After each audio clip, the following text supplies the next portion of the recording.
Live and Let Die is a 1973 spy film and is the 8th film in the James Bond series produced by Eon Productions and the first to star Roger Moore as the fictional MI6 agent James Bond. It was directed by Guy Hamilton and produced by Albert R. Broccoli and Harry Saltzman, while Tom Mankiewicz wrote the script. Although the producers had approached Sean Connery to return after Diamonds Are Forever in 1971, he declined and a search for a new actor led to Moore being signed. The film is based on Ian Fleming's 1954 novel of the same name. The storyline involves a Harlem drug lord known as Mr. Big, who plans to distribute 2 tons of heroin for free to put rival drug barons out of business and then become a monopoly supplier. Mr. Big is revealed to be the alter ego of Dr. Kananga, a corrupt Caribbean dictator who rules Saint Monique, a fictional island where the opium poppies are secretly farmed. Bond is investigating the deaths of 3 British agents, leading him to Kapanga, and he is soon trapped in a world of gangsters and voodoo as he fights to put a stop to the drug baron's scheme. Live and Let Die was released during the height of the blaxploitation era, and many blaxploitation archetypes and cliches are depicted in the film, including derogatory racial epithets named honky, black gangsters, and pimp mobiles. It departs from the former plots of James Bond films about a megalomaniac supervillains and instead focuses on drug trafficking, a common theme of blaxploitation films of the period. It is set in African-American cultural centers such as Harlem and New Orleans, as well as the Caribbean islands. It was also the first James Bond film to feature an African-American Bond girl romantically involved with 007, Rosie Carver, who was played by Gloria Hendry. The film was a box office success and received generally positive reviews from critics. Its title song, written by Paul and Linda McCartney and performed by their band Wings, was also nominated for the Academy Award for Best Original Song. The cast includes Roger Moore as James Bond 007, a British MI6 agent who is sent on a mission to investigate the murder of 3 fellow agents. Yaphet Kotto as Dr. Kananga or Mr. Big, a corrupt Caribbean Prime Minister who doubles as a drug lord. Jane Seymour as Solitaire, Kananga's psychic and Bond's love interest. Clifton James as Sheriff J.W. Pepper, an uncouth Louisiana sheriff. Julius W. Harris as T. He Johnson, Kananga's primary henchman who wears a pincer-tipped prosthetic arm. Jeffrey Holder as Baron Samandi, Kananga's henchman who has ties to the voodoo occult. David Hedison as Felix Leiter, Bond's CIA colleague who is also investigating Mr. Big. Gloria Hendry as Rosie Carver, a junior CIA agent in Saint Monique, secretly working for Kananga. Live and Let Die was the only Bond film until Casino Royale in 2006 not to feature the character Q, portrayed by Desmond Llewellyn. He was then appearing in the television series Folly Foot, but was written out of 3 episodes to appear in the film. But then Saltzman and Broccoli decided not to include the character, feeling that too much was being made of the film's gadgets, and decided to downplay this aspect in the series, much to Llewellyn's annoyance. Bernard Lee considered not reprising his role as M due to the death of his wife, Gladys Meridew, and was nearly recast with Kenneth More. However, he ultimately returned to the role. Broccoli and Saltzman tried to convince Sean Connery to return to the role as James Bond, but he declined. At the same time, United Artists considered Steve McQueen and Paul Newman for the role. Director Hamilton also recommended Burt Reynolds after watching him on television. Broccoli subsequently approached Reynolds for the role, but Reynolds felt Bond should be played by a British actor and turned down the offer. Another actor tested for the role was Julian Glover, who would go on to portray Aristos Christosis in For Your Eyes Only in 1981. The main frontrunner was Michael Billington. Broccoli also met with Anthony Hopkins about playing the role, but Hopkins did not think he was right for the part. Meanwhile, United Artists was still pushing to cast an American to play Bond, but Broccoli insisted that the part should be played by a British actor and put forward Roger Moore.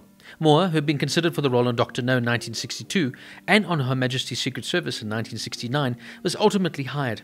After Moore was chosen, Billington remained on the top of the list in the event that Moore declined to come back for the next film.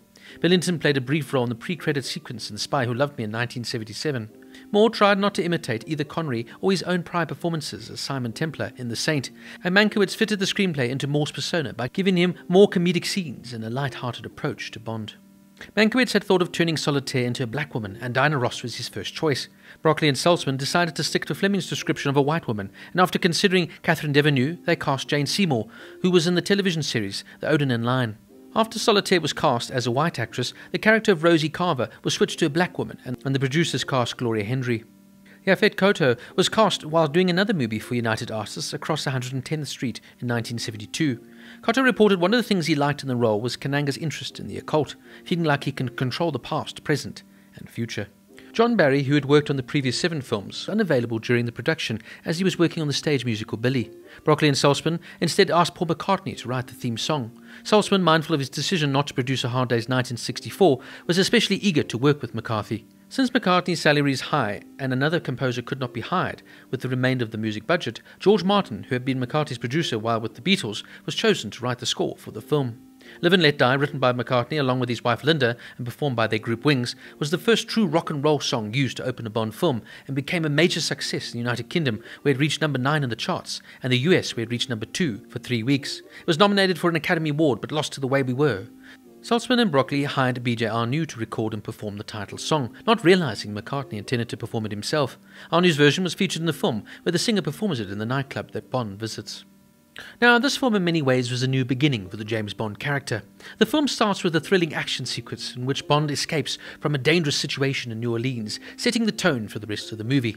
Moore's portrayal of Bond is more light-hearted and humorous than his predecessor Sean Connery, but he still manages to pull off the suave, sophisticated spy in his own way. Now look, Moore's portrayal of Bond is entertaining, but it just lacks the depth and complexity of Sean Connery's portrayal. Moore's Bond is more light-hearted and humorous, which may be more enjoyable for some viewers, but can be seen as lacking the sophistication that viewers are used to with Connery's Bond. At the end of the day, maybe the series needed a refresh, but it's really up to you what you prefer. The villains in Live and Let Die are memorable, especially Yaphet Kotto's portrayal of Kananga. He brings a charismatic and complex performance to the role, making him one of the most interesting Bond villains to date. And Jane Seymour is also excellent here as Solitaire, Kananga's psychic lover who becomes entangled in Bond's mission. But I would be remiss if I didn't focus on the portrayal of African American characters in the film, as I found it racist and stereotypical the way they are portrayed. The film perpetuates the negative stereotypes of black people as being primitive, superstitious and violent. This is particularly evident in the portrayal of Teehee and Baron Samedi, the two black villains who are portrayed as menacing and exotic.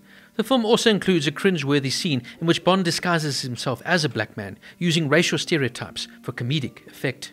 Additionally, some of the action sequences in the film can be viewed as over-the-top and cheesy, particularly the boat chase through the Louisiana Bayou. While this may be seen as a typical of Bond films, it detracts from the overall quality of this one. Overall, for me, Live and Let Die may be an enjoyable action movie for some viewers, but it should be viewed in the context of the time and criticized for its negative portrayal of African American characters and its lack of depth in its main character. For me, frankly, the most memorable thing from this whole movie is the wonderful song Live and Let Die by Paul McCartney and Wings. Live and Let Die is certainly not one of the most profound Bond movies ever made. Live and Let Die gets a 5.5 out of 10.